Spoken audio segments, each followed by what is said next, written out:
Three, two, one. Hello, everyone. Welcome to the Women Are Worthy Network, the Women Are Worthy Show. I missed y'all. I haven't been on in God knows how long. I forgot how to do a live. I forgot. So please forgive me if I fumble with some things. Well, I want to send a special thank you for some people. A couple of weeks ago, I had an event that's called Unity in the Community, and I need to thank the NV Furman, the underscore NV Furman. Y'all, when I said she laid and slayed my makeup, she laid and slayed my makeup. And she gave me some gifts while I was getting my makeup done. So I want to thank her publicly for that. Like she made sure that the sister was hooked up. So without further ado, we're going to be talking about light skin, dark skin. But first, let me introduce y'all to my fabulous ladies. We have Miss Zina Castro. Hello, Miss Zina. Namaste, peace and blessings, everybody. Yes. And we have the wonderful, the fabulous Joy Jones, hyphenated McNair. Hello. And we're waiting for our third musketeer. She'll be in shortly. And of course, I'm the hostess with the mostest, Miss Beautiful Jacqueline Charles. I am just so extra. Okay, y'all. We're going to talk about light skin versus dark skin. And I want to take you behind to tell you why I came up with this. I mentor a lot of young girls, and one in particular is having issues, and she's telling me she's having issues in her family because her mother prefers the light-skinned kids over her, and she's dark complected. So she's having issues with this. Now, we all know in the Black community, we had this light skin, dark skin, good hair, bad hair. So I wanted to bring some ladies on so we can discuss this, because I thought, is this really something? Are we still going through this?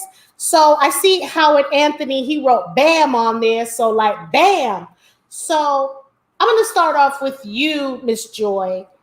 Do you think this is still going on? Do you have any experience with this? Because I want to see, just talk about it. Let's just keep it real. Or do you have any issues with this? Do you have any personal experience with this? I myself have never experienced it. However, I have two children, which I've gone through it with my mother. One of my children is lighter than the other. And when my daughter was born and she was darker than my son, she would say my dark-skinned baby, as if my son was more beautiful than my daughter. So it was like there was a difference in the way she treated them at that moment. And then, of course, the workplace, I deal with it a lot because I have um, different spectrums of the color when it comes to African American. And I have one who says that, he's a house nigga because he's lighter or he's red, and the other people are maybe a little bit darker. So there is a difference. We experience it a lot. Some people think it's funny. I necessarily do not. When you said they called him that, so how did you feel when you heard that? He called himself that. He says that he's a house nigga, that he doesn't belong in the sun. So to me, I don't know how my other employees feel about that, but for me, um, sometimes it is taken as a joke, but it's a real thing. Some people take offense to that. So if we were not close knitted and we knew it as a joke, some people would take offense to it, because it is a colorism thing, and people take that very offensively. So as a leader, since you're the boss, as a leader, what are you doing? Are you going to allow him to continue to say that, or what is your stance on that? We've actually had a conversation about it, and it hasn't been said anymore. Um, Again, I don't know how the other members of staff felt about it. Um, but he is a red person, and he's in the office, and like I said, at one time it was an offense taken to it, so it's not said anymore, but you can tell that there is a difference in the staff. Zina, you look like you were about to explode when that came out. How do you feel about that? That's really unfortunate, because when we reflect back on history, right? In slavery, they were definitely divided, right? It was the house nigger, and it was also the field nigger, which I hate to use that term. And when you reference yourself as a house nigger, then basically what you're sitting there saying is that you're better than everyone else, right? Because somehow they were treated a little bit differently, but because of the darkness of your skin, whether you're light skin, whether you're dark skin or whatever, to the slave master, you were still that N-word, right? So for us to internalize and to take it upon ourselves to reference ourselves in that manner, it's very disturbing, because we've come a long way, right, from our forefathers and what our forefathers fought for. And now to still feel that we have to use those comments like that or names like that to describe ourselves is very disheartening, because it affects all of us as a whole. Now, we know when we saw the movie Do the Right Thing, not Do the Right Thing, Spike Lee, School Days, when they reference the light skin to the dark skin. What are we going to do with our youngins? And if you're out there watching, please comment. What are we going to do about our youngins? Because when my mentee asked me to do the show, and I said, well, and I asked her, and please forgive me, but I said to her, I said, is this really a thing? And I wasn't trying to say her feelings or her perception wasn't worthy, but I'm just shocked right now. And it's more than I actually knew, because she had me speak to some of her other friends who are dark complected that are in college, and they feel that way, whether it's sororities and things like that. So they're feeling that way. So I want to know, because these are young girls that's going to grow up to be older women. What do we need to do as women in order to stop perpetuating? Oh, I'm getting all smart right now. Let me put my glasses on. What do we need to do on a serious note to stop perpetuating the light skin, that hierarchy? The lighter you are, the darker the berry sweet. Just what do we need to do in order to stop that? I want to start off with you, Zina. How can we stop doing this? Because we already, like you said, from slavery. So how can we stop perpetuating this?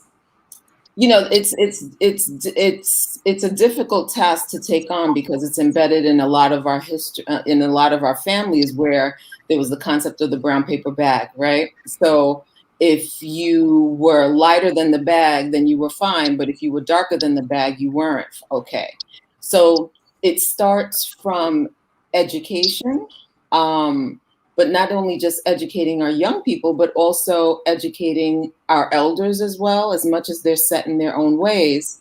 Times have changed, right? As much as they've changed, there's still a lot of things that are still very much the same. But it starts with education, and understanding that how those stereotypes affect the psyche of not only our young Black girls, but also our young Black boys. Yes. As well, which is very, very important. A lot of our young ladies are accelerating a lot more quickly and accelerating above and beyond what societal norms would expect them to rise to. And unfortunately, our Black males are succumbing to a lot of things because of the whole fact that there's no value in the Black man, right? So it starts with education. It definitely starts with education. It definitely starts with education. I'm going to go to Joy too. It starts with education, but here's the thing. Then it's not cool when you hear football players. I think they were somewhere in Florida, and there was a hot mic. And one of the football players said, I need to make sure I marry a light-skinned girl, because I want my baby to come out pretty with pretty hair and stuff like that. And this is just nuts to me that this day and age, we're still talking about it. My father was dating a woman, and she told me herself that, because my father's fair skinned, that she had to use the brown paper. That's the First time I heard about it, the brown paper bag to see if she could date my father, because her family's from Louisiana, and in her family, I mean, she was proud to tell me that they intermarried. And where they're from, that area where they're from, they do the intermarriage things because they didn't want to lose the color of their complexion. Okay. So when she told me that, and I'm like, are you serious? So when my father passed the brown paper bag. So of course I wouldn't pass it because, I'm a dark complected person. And I remember one time she called me her dark chocolate baby. And I'm a dark chocolate baby. And she would make like reference to that. And I had to have a conversation with her because I'm like, what does that mean? Because it didn't sound complimentary to me, And then she told me the whole history of her family. She did apologize, but to see that you could have a good dark-skinned man, but because he didn't pass that paper bag, you'd rather marry your cousin, your nephew, your uncle. Joy, weigh in on this. I know, right? Let's just say they're not together no more. They're not together no more. Okay. Yeah, but I don't know if this is a dark skin, light skin thing, but in the country they intertwine in marriages. But nevertheless, I think we as adults, or we as growing Black generation, need to encourage our young women to not accept when they say you're cute for a dark skinned girl, or you're cute for a Black girl. No, I'm cute anyway. So when we educate, as you say, our young ladies to know that they are beautiful no matter what complexion, and just because we go in the store and they suggest you get a white Barbie doll because that's prettier than what you are, that's not necessarily the truth of the matter. But if you come out and you have conversations, or you have people who are already telling you that you're not that beautiful because of your complexion, that's the problem that we're having.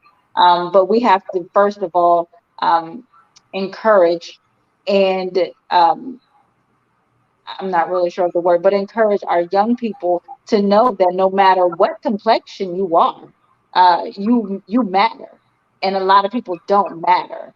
You know what I mean? So that's hurtful, and I see it all the time where young girls are in uh, certain areas of the city, and they feel like because this person is this color, that's why they're here, and that's not necessarily true.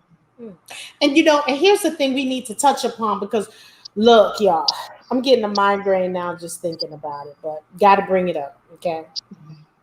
If I see one more person on Instagram whose neck is black and the face is lighter because they've been bleaching, okay? It is wigging.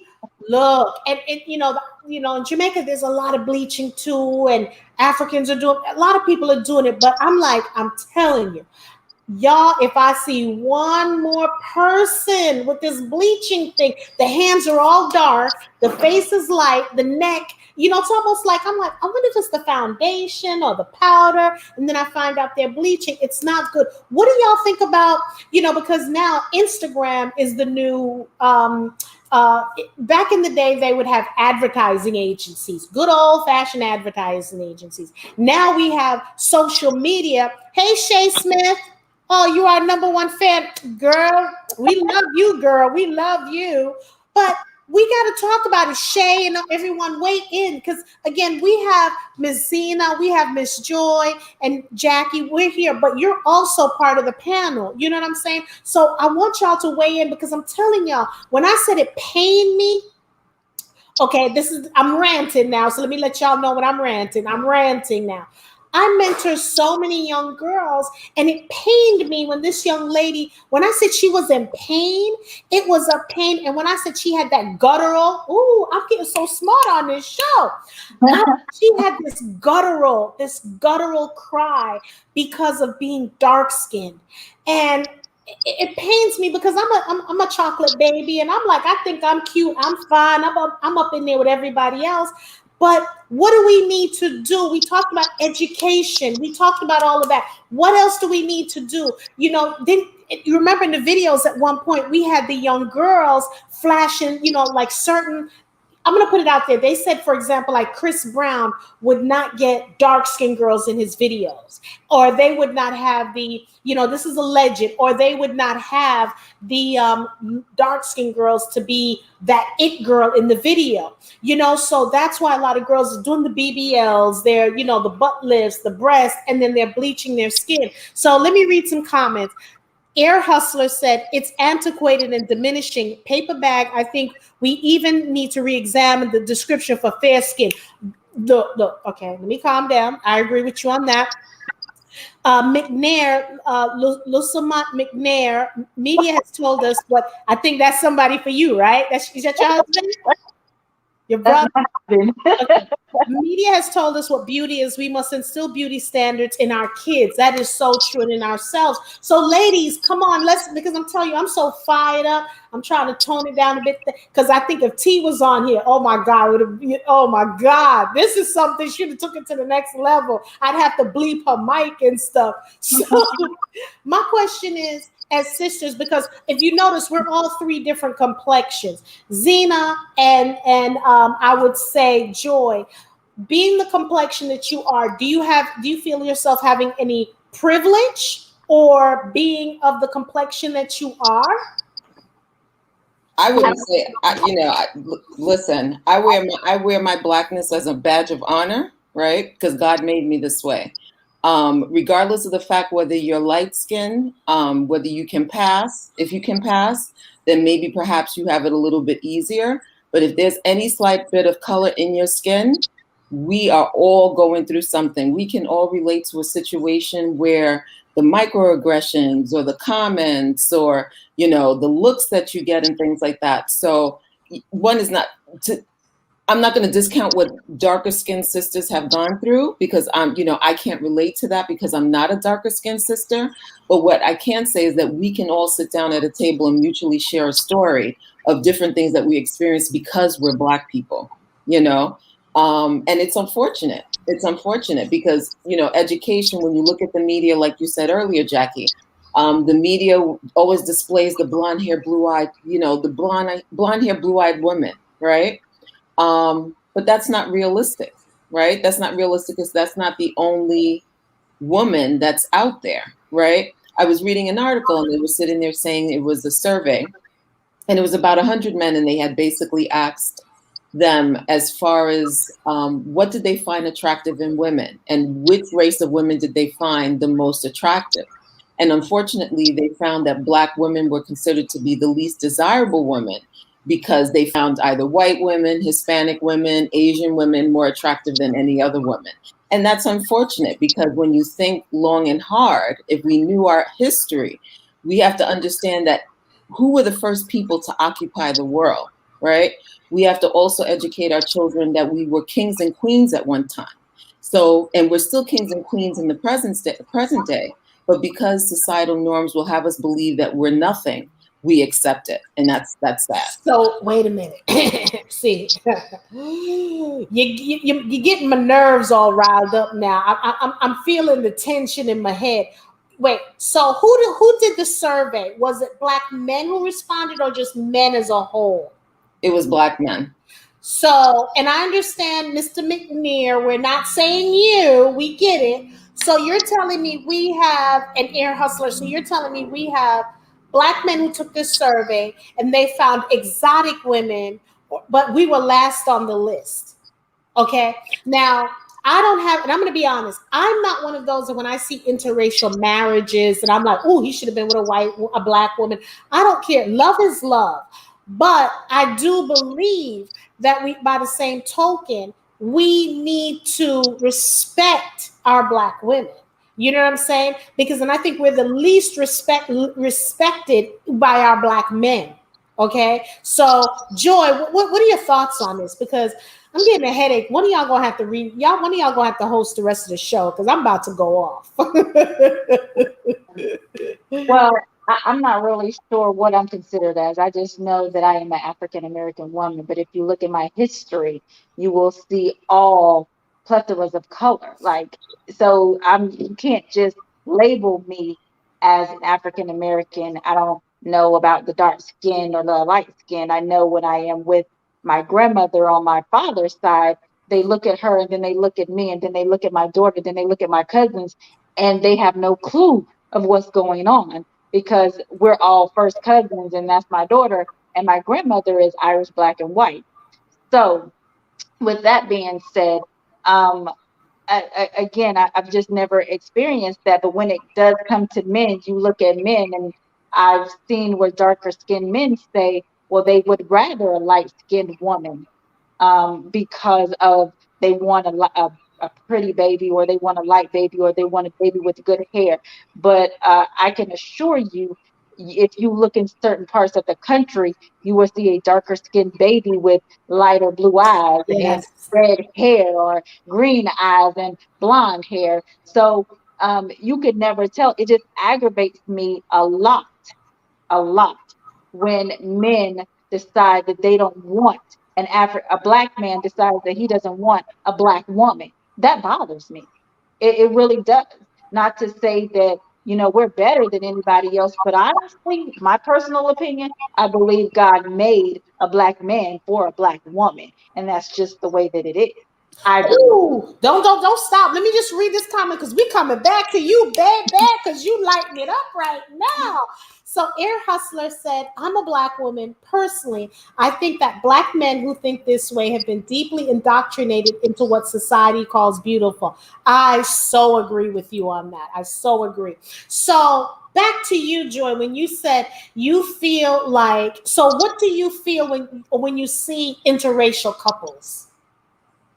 So I have a couple of cousins that have children and married um, outside of our race. And I love my cousins, but I don't believe that is just not for me. I couldn't do it. And when I see something like that, I don't get as angry as I used to, because if you knew where I was from, you just didn't date outside your race. That's not something you did, because they hung you if you did that. So to see that now, or to see that even they were sneaking to do it then, it bothered me. I used to get enraged. I used to. Now, you know, I don't get as mad, but I don't really care for it. So if your child were to come home and say, "Hey, mom, I want you to meet Joey. This is Joey," what would be your response? Well, when my daughter was in school, I used to think that she was going to come home with a Caucasian gentleman, because the way she felt about African Americans herself, being an African American, was just astonishing. My daughter did not care to have conversations with Black people, because she said that they were ignorant, because they would come to school with bags on their heads, or in bedroom shoes, or house coats, and she didn't understand that, because that's not how she was raised. So she used to hang with Caucasian people. So I used to think that she was, but when she grew up, that wasn't the case. And my son, actually, the woman that he's with, she's beautiful, but she cries all the time because people say you're beautiful for a dark skinned girl. No, she's beautiful. Skin complexion is awesome. Has a bad body. Like, this girl is so freaking awesome, but now her children are almost white. You know what I mean? Like, because of our cult, because of our history, our DNA. But I don't think I would be mad, but I don't think I'd be too accepting. So Shay Smith said, when you're a beautiful black woman, they want you to be, they don't want you to be just black. They insist that you're mixed with something. That is so true. That is so true, because my sister-in-law, she's from Trinidad, and she has, she's more Indian, and she's darker complected, and they want to say, when people meet with her, they'll say she has to be mixed with white. And, I had put pictures of my grandmother and my grandfather on social on social media. My grandfather, when I'm saying he is blue black, you turn off the light, all you'll see is his teeth because his eyes is bloodshot red. My grandmother, you can see she has Indian in her, she has other things in her, but because I remember her telling me when she met my grandfather, she said people were shocked and astonished that she married him. And they said, but he's blue black. Why would you marry him? She said she met a butcher, a baker, and a candlestick maker. He was the one that was going to bring all the money together. So she married him. So I'm like, oh, so you didn't marry him because he was fine and fly. You married him because he had the bag. She's like, I don't know what y'all call it, but I know I was going to be taken care of. Okay. And that's what she did. So, and then, and being Jamaican in Jamaica, you have that, but I didn't have those issues. I didn't have any issues because when you look at my siblings, I am the darkest one of my siblings, but I've never had like my brother, he's like the color of banana. I've never had any like, well, you're dark skinned. We didn't have that in our family. And a lot of West Indian people can't believe that in my family, we didn't have well, she's dark, she needs to go sit in the corner. I have friends who are Jamaicans who've gone through that, but I never went through that, for whatever reason. So let me read another comment, and Zina, I want to hear from you. So Shay Smith said, I don't like the way black men treat black women. So I felt like if someone outside my race would treat me well, then I'd give them a chance. Mr. McNear said, look at my wife preaching. She sure was. And Super Mulatto, what's up, Super Mulatto? How you doing? Let's get into that a little bit, because Zina, if your daughter or child came home with a different race, a Caucasian person, how would you feel? I was raised to believe it's not the packaging, but the content of the person's character, right? Who's for you is for you, regardless of what the exterior is. So if my daughter was to come home with, let's say, a Hispanic man or an Asian man or a Caucasian man, as long as he treated her well, then it would be fine with me. Okay, I'm gonna spill some tea. I'm gonna spill some personal tea. Let me make sure my husband's not around. He's not on social media. Let me check the phones to see that it's off. Let me spill some tea on myself. Well, I was dating this guy. His name was, let's say, Peter. And he was real cool. Because again, raised in Brooklyn, where we were raised, it didn't matter the color. We had all the mixtures. Zina can attest that we had all the mixtures around us. It wasn't a problem and things like that. So, but I met this guy, I was working, and he was like real cool. So at one point we were dating, and I mean, he was whining and dining me and everything. But I noticed when things were happening around the city, he would want to talk about it. And I remember he said if we got married, he'd want me to move out to Long Island. And he was Italian. His whole family, if we had a child, our child would be the first American-born child here. So we're dating for a while and all this kind of stuff. He takes me home to meet his mama, daddy. So I go into the living room and I'm sitting down at the table. The father comes out, and he was speechless because they all speak Italian. So he was trying to translate. So the father, and they would go, and I'm like, I don't think he told him I was black, because that's the impression I got. So I said, nah, Jackie, that's not it. They're probably talking about how chocolate you are and beautiful, your skin tone. No lies. Mm-hmm. So his mother comes out, and I wasn't going to eat at the table, but I sat at the table. Next thing I know, the spaghetti and meatballs fell right in my lap. When I said, this lady went off, and I knew it was some off-colored stuff she was saying about me, okay? Let me see, my husband's still around? Okay, he ain't around. So, I mean, she was going off, and he was like, no, Jackie, that's not what she said. And I said, no. No, I know, because I never met them, and we were going together for a while. And then finally he's like, okay, because he had proposed. I said yes, and he's like, why don't you come meet my family? And I said, and I remember asking him, do they know everything about me? And he's like, they know everything of what they should know. Going back now, I know, if I know now what I know then, it would have been a different story.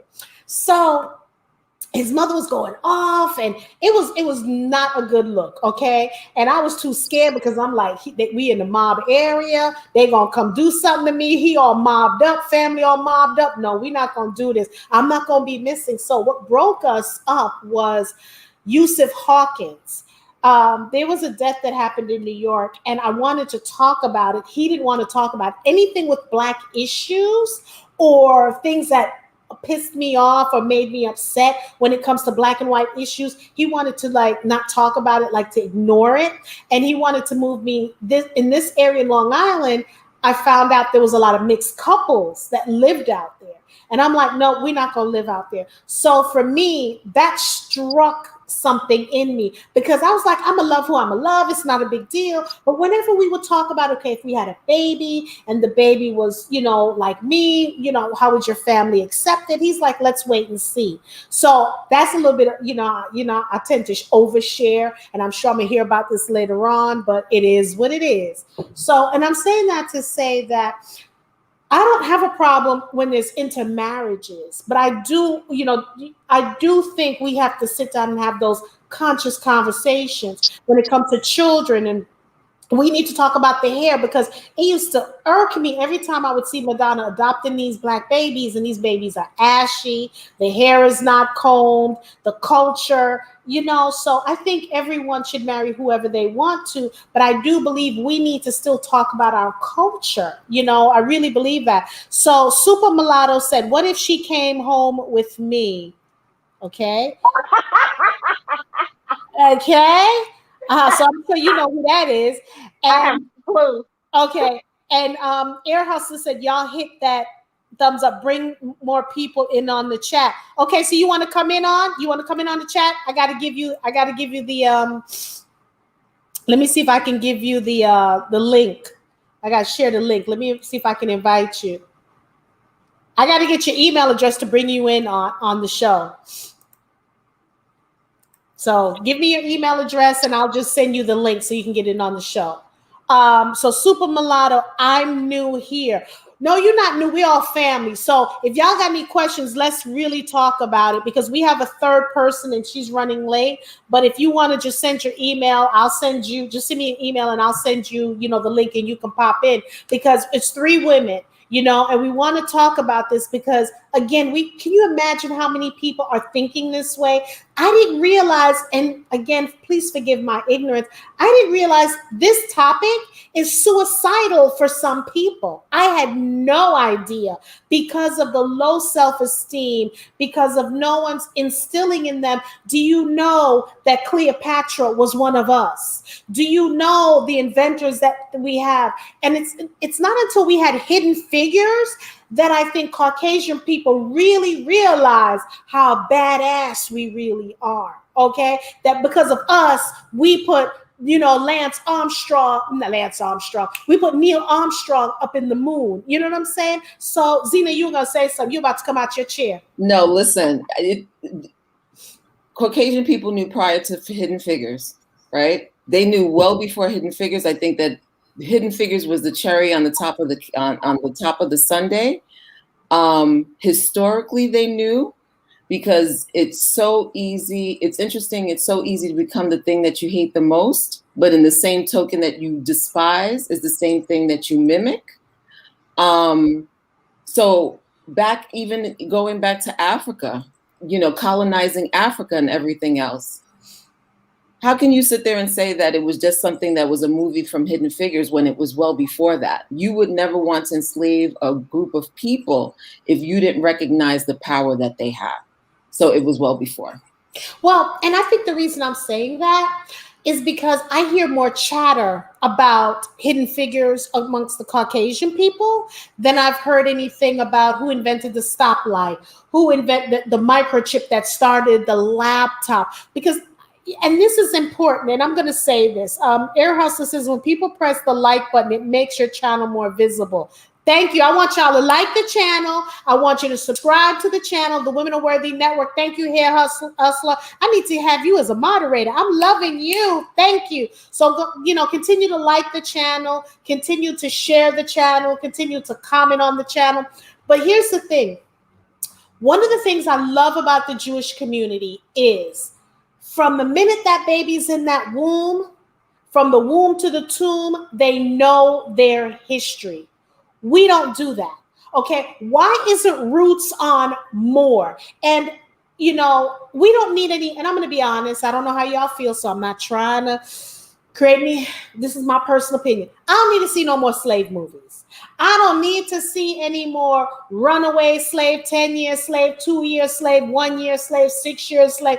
I don't need to see any more of that. What I want to see more of is what we have done throughout history. The inventors, Jack Johnson, who people don't even know much of, who had the most patent in the United States, I want to say in the world. He's invented so many things. He's a popular boxer. Most boxers, particularly the black boxers, studied Jack Johnson. But then what did he do when he started making some money? He married a Caucasian person. And again, I'm not against that, but he felt, as dark as he was, that he felt he needed that. And it almost damn near killed him. Okay. He almost got killed behind that. So I just want us to know our history. We cannot wait. We cannot allow the school to teach our children our history itself. We need to teach our children, because I think once we do that, then we would probably get rid of the stigma. Then we'd probably get rid of this low self-esteem. Then, because I don't know if you guys saw Crooklyn. Even in Crooklyn, they had that, where the little girl who was Hispanic, they were combing her hair, and she was like, leave my hair alone. And she's like, oh, you think you cute because you got pretty hair. Okay. Even in movies like that, the little nuances, when you watch Spike Lee's movie, he has those little nuances, those little thought-provoking moments. So what does that say? When you have those babies, Joy, what, other than education, what about older women like us? What do we need to do? Because some of us have been embedded in things like that. Like if a woman don't like you, not you per se, oh, she thinks she cute because she light skinned. I mean, where did that come from? So what do you think? Because this is just a thing that's really punching at me right now. Super Mulatto, what do you have to say about this? Air Hustler, what do you have to say about this? And Mr. McNear, what else you got to say about this? Because I want to see some comments, because I need this show to show my mentee so she can look at it. And also, this is a teaching lesson for me as well. Well, one of the, again, we have to stop ourselves, because it's self-hate. We want to say Black Lives Matter, but how can you say Black Lives Matter when we kill us? So when we go out there and kill us, they don't have to do the job. We do it for them. And people say, well, that's not what we're fighting for right now. We are. We don't want them to kill us, and we don't want us to kill us. So we hate ourselves so much, no matter whether you're light skin, dark skin, paper bag skin, doesn't matter. We need to teach us who we are so we can love us and we can come together and stop killing. Joy, really, you got to, why you had to go there? Because that's the next show. That's the next show about us killing each other. Why you had to go there and premature talk about the next show? Because we really, I'll continue. I'm sorry, ma'am. I see it every day where I work. People talk about this person or that person, how that Black nigga did that or that Black girl did that. But however good, we're trying to survive. But if we come together like we came together for the election, and we just come together in general, Black, dark skin, light skin, it doesn't matter. If we come together, then we can accomplish so much more than where we are right now. But all we see is what we don't have. But we have each other. So to me, if we could get over the colorism, we might be able to go somewhere. Ooh, she preached. Mr. McNear, your wife preached that. She told that.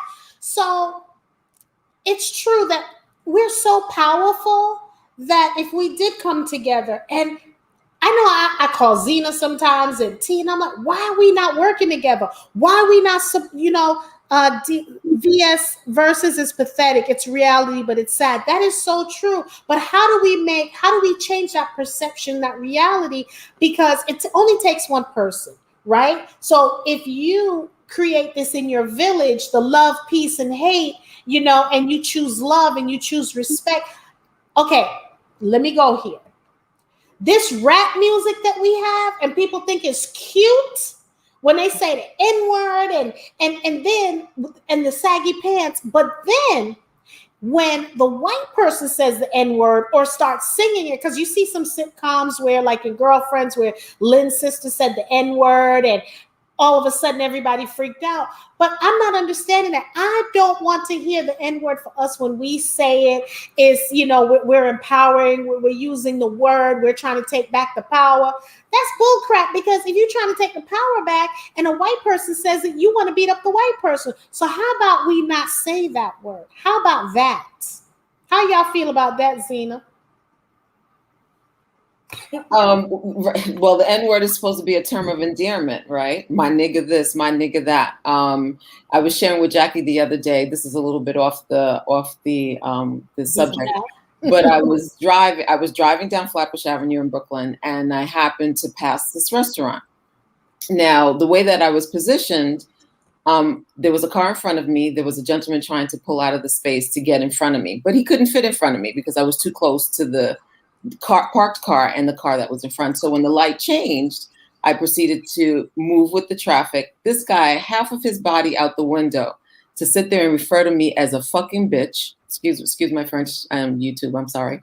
And, you know, it was just very disrespectful. And I'm sitting there saying to myself, but why does it have to be all of that?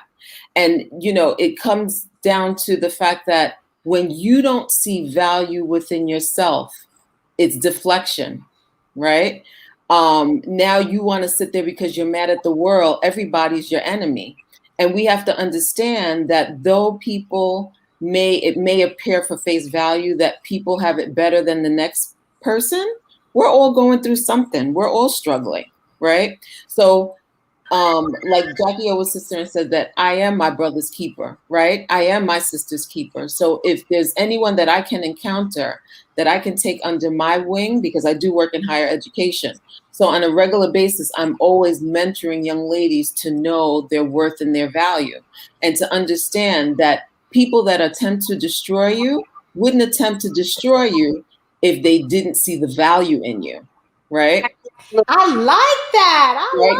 But in the same token, in your weakness, right? People, you know, unfortunately, people recognize victims, and they also recognize people's weakness, and they thrive on that. So again, someone had mentioned in the chat, you know, unfortunately, we're indoctrinated. We've allowed ourselves to believe that we don't matter. Right? Education will sit there as much as it's supposed to be teaching us something, is brainwashing us to believe that we do not have value.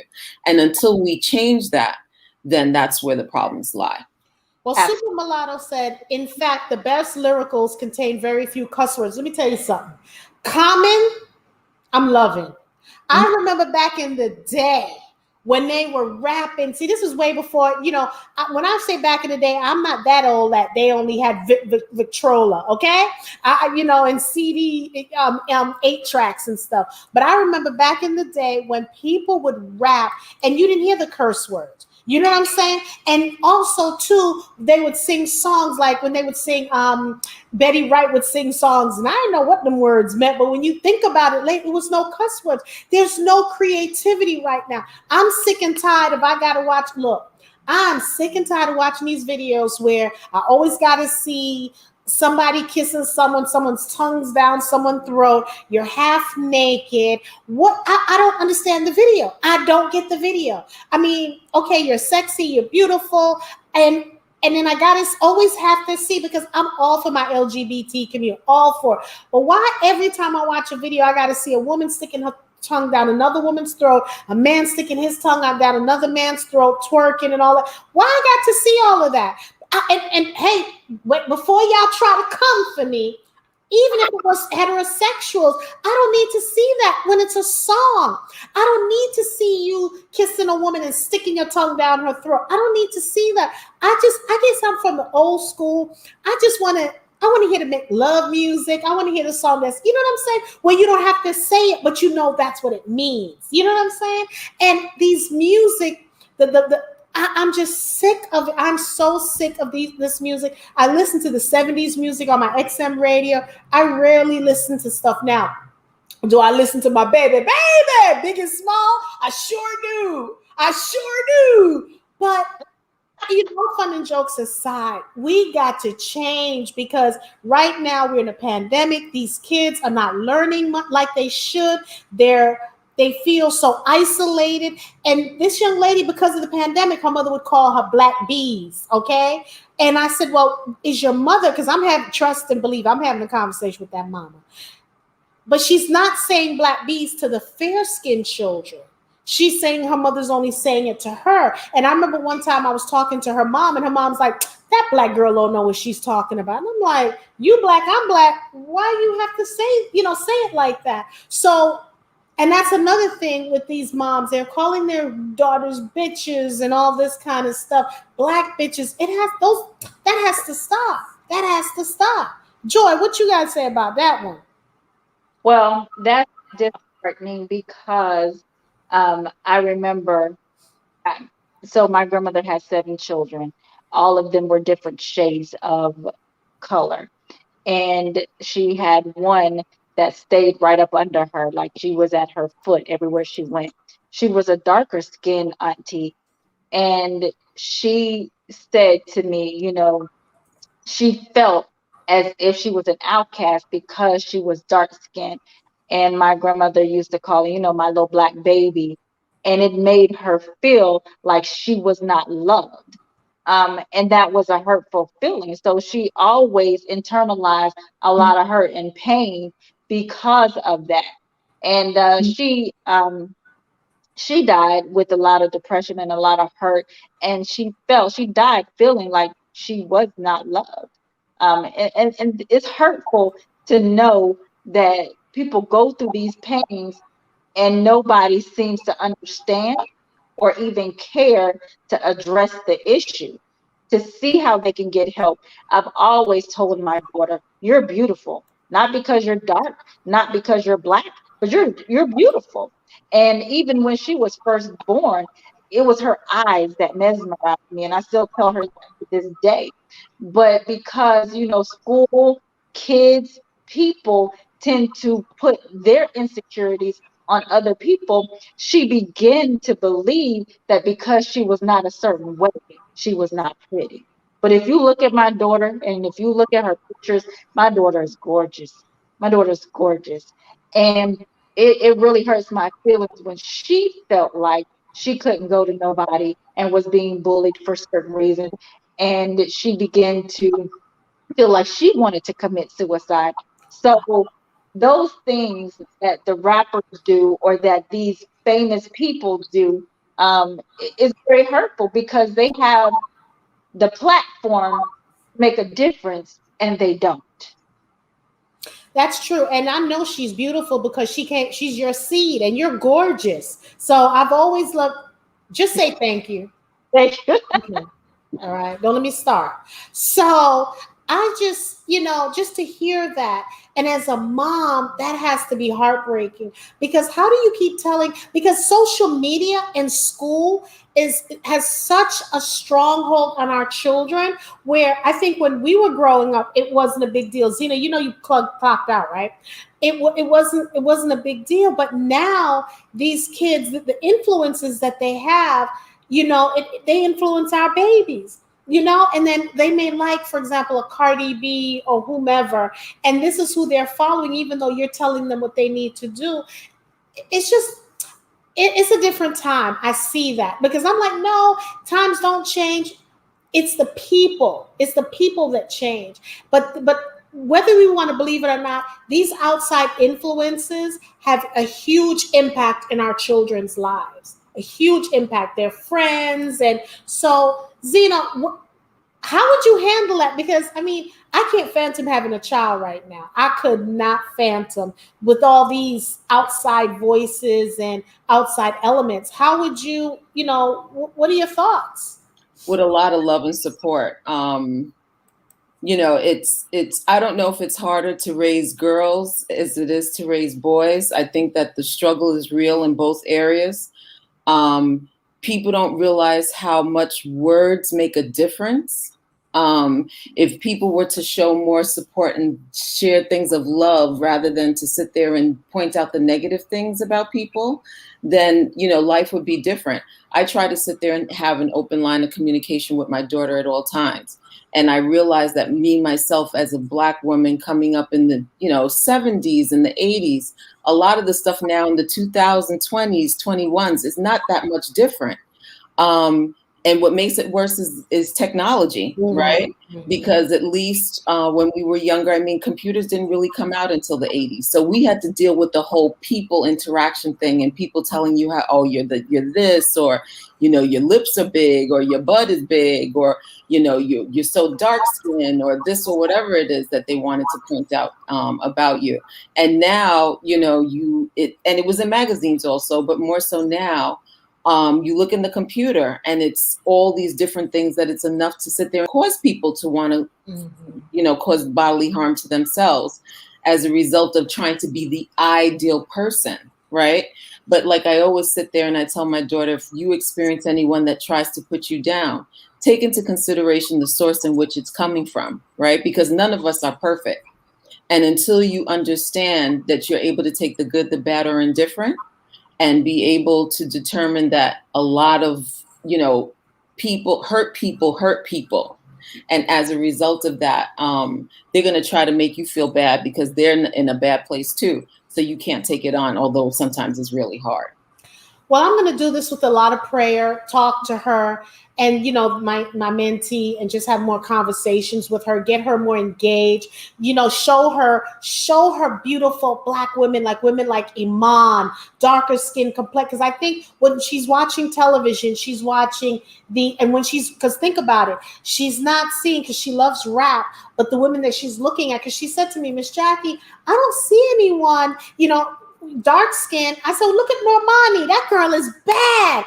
But she's like, yeah, she's bad, but Normani is not really making it unless Cardi B is on the song.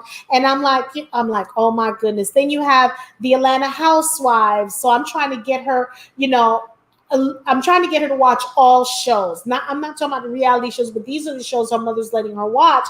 And then she was telling me about, there's a show called Potomac, where she said, see, even that show, it's the light skin against the dark skin and Married to Medicine. And I'm like, okay, first of all, we need to reframe your thinking. We need to have you stop watching these shows. But if you're going to watch these shows, let's balance it out.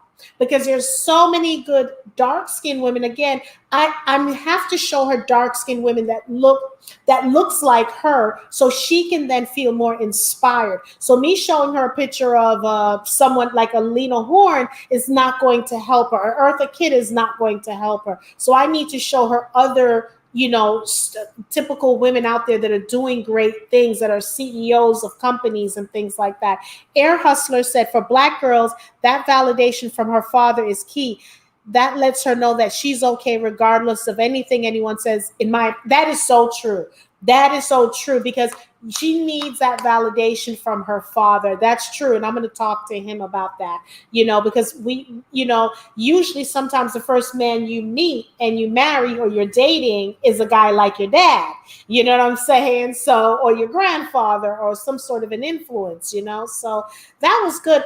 You know, I want to thank everyone for, oh my God, would you believe we ended the show within an hour. Let me say something, Jackie, before we go. Sure. You know, just recently, the term Black girl magic is something that's new, right? But why is it that it's something that's so recent when Black girl magic has always been? It's always been. Mm-hmm. You know, even as far back as slavery, there's another saying also, the hand that rocks the cradle is the hand that rules the world, right? As slaves, Black women not only nurtured their own children, but also nurtured Caucasian children as well. So we've had control, and we've held a very majestic role and reign over most women. Even now, when you look from the educational standpoint, Black women have the highest level of education over any woman in the world. And it doesn't matter whether you're light skinned, doesn't matter that you're dark skinned, it's just Black women or women of color as a whole. So what we have to understand and what we have to teach our younger women is that Black girl magic has always been, and as Jackie has said, show our girls and show our whole race that we matter and that we've done really, really great things despite what society and what history will show, what history would say, that we as a people have done really, really big and great things. And I agree with you because, someone asked, I think it was Shay Smith, have I seen Dear White People? I love that series. I loved it. And I caught on to it later on. And that's a great series that I think people should watch. But again, why do we have to look at each other? Because when white people look at us, they just look at us, they're Black. But we have so much struggles going on in our own community that it's so much to overcome. It's ridiculous. But, I love when Joy mentioned that we're killing ourselves. You have some people like, oh, stop talking about it, white person. No. That's something we need to talk about and address as well. Chicago, it's ridiculous how many people are dying every day. We need to start loving ourselves. And Zina, you said something so eloquently. If we love ourselves, we won't think about hurting someone else, because again, I'm my brother's keeper. I was created in God's image, and so were you. So if I'm hurting you, I'm hurting myself. And I think that's what we need to understand. We got to support each other. We got to love on each other. We have to. And I have this little thing that I do with my mentees, and I do it as well. I don't care what woman, particularly Black women, if I'm somewhere and if I don't know you, I'm going to come up to you and tell you, hey, you're beautiful. I love your teeth. I love your hair. I love your shoes. Girl, bang. I'll even do it to the wait staff wherever I am, because I think we don't get enough compliments. So I give it to all women, but I definitely make sure I give it. If I'm doing 4 women a day, I make sure that I give it to my sister, especially one that looks like she's been ran through the ring. I'll come up to her and I'm like, baby, where'd you get that dress? Girl, that booty is on fire. What exercises are you doing?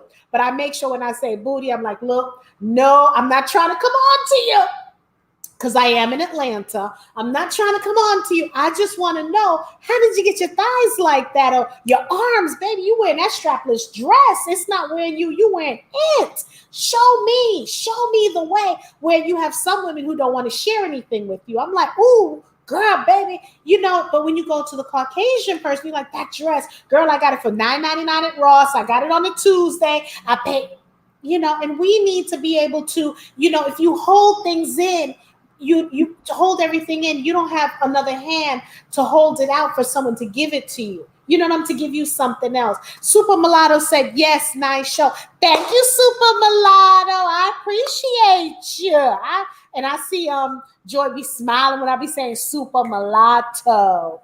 But this is a show. I'll just make this quick. I created a platform because, I left corporate America, and the Women Are Worthy show, Women Are Worthy Network. I wanted to create a place for positivity. I got sick and tired of seeing negative stuff, women calling each other bitches, women not liking each other. The word empowerment is overused and undersaturated, or oversaturated, underused.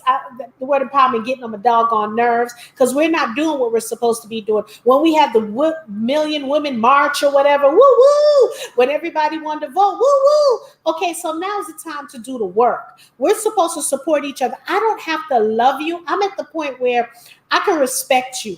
I don't have to walk with you when you win an award. I can be in the audience just clapping for you, clapping and supporting you. So my thing is, we're all in the same book. We're just in different chapters. We got to get this thing together in this thing that we call life, because we got the pandemic. We don't know what's going on. Revelation's about to happen. We need to start supporting each other and getting it together, because y'all getting on my damn nerves. So we need to get it together.